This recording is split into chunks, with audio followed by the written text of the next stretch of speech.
All right, number 47. Two car rental companies. Blah blah blah. Windows Motor. All right, Windows Motor is advertising a rate of 35 a day plus 20. So say W of X is equal to 35 plus 0.2x. That's pretty much what it means. So where you see per mile or per whatever, that's your slope. Uh,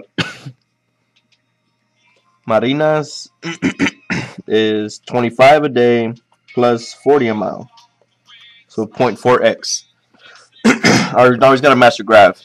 Alright, so this is our y-intercepts, and these are our slopes. So since we know this is 0.4 and this is 0.2, we know, and this one's starting lower than this one. Since this has a higher slope than this one, they at some point they have to cross. So let's cancel out the ones that aren't crossing. So which is A, so that's definitely not it. They're not crossing, and they have the wrong slopes. I mean intercepts. And this one, they do not intersect. Now these two graphs, so they pretty much look okay. We just got to find where they intersect. This one's saying they intersect at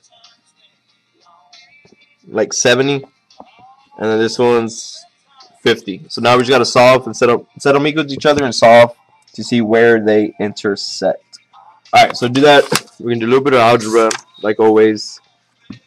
So 35 plus 0.2x. The therapy is called 221. So you go to 25 plus 0.4x. Alright, so we're going to bring the 0.2 over here and the 25 over there. So you're left with 10 to 0.x, because you subtracted 0.2, 25. Alright, now we solve for x, we're going to divide by 0.2, 0.2, 0.2.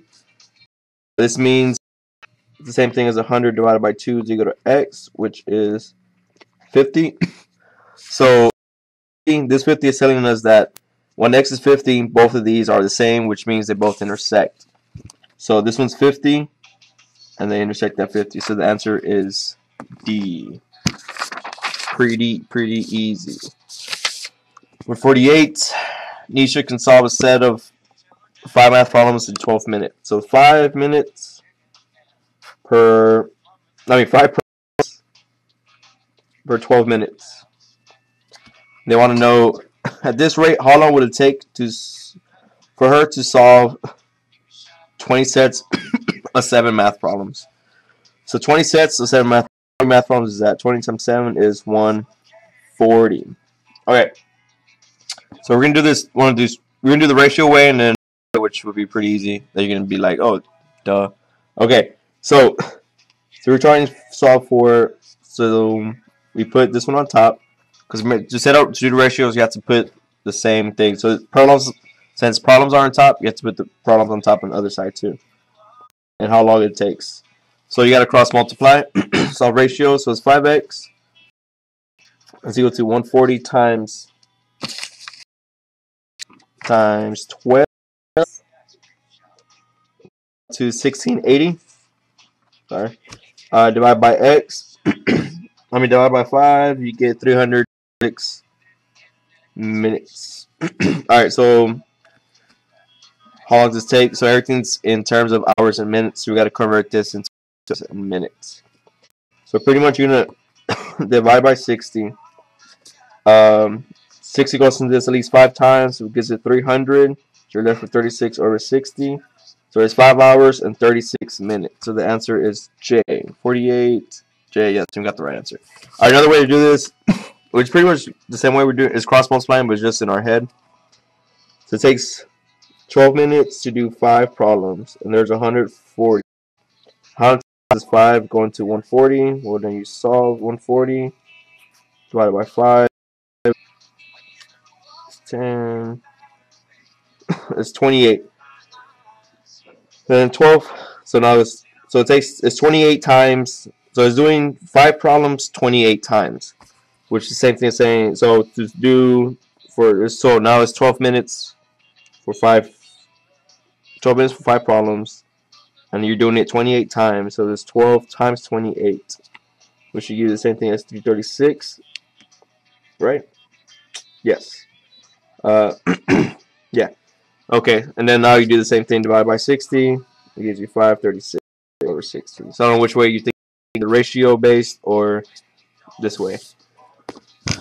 Alright, for any negative integer, m and pq, which is the following is always true if n times n is greater than pq. Alright, so m, n, p, and q have to be negative. So they're all negative. So when you multiply negative and negative, they give you a positive. So these two would be positive. Alright. So what I do these is pretty much make up numbers. So let's say m times n gives you, I don't know, 20. Let's say pq gives you 100. Alright. So it says q and m. It says q is greater than m. So we gotta see if that's always true. So what are the factors of 100? Let's say it's 100 and 1. And let's say 20 and 1. Alright, q greater than m. Well, since the factors for 100 are 10, I mean are 101, q can be 1 and p is 100. So q is 1. And then m can be 20. So is q greater than m? No, because 1 is not greater than 20. So that's not always true. Negative mn is greater than negative pq. So we said mn was negative 20. And is that greater than negative 100? Yes. It's always greater because the smaller negative number, a small negative number is always bigger than a big negative number. So think about it this way: you want to owe $100, you want to owe 120, or you want to owe $20. You want to owe $20, so that's greater than owing $100. So this one's always true.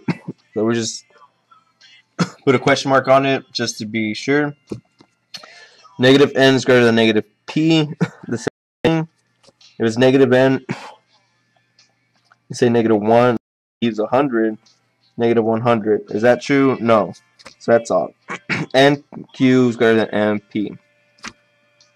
So M N is greater than M. And Q is greater than MP.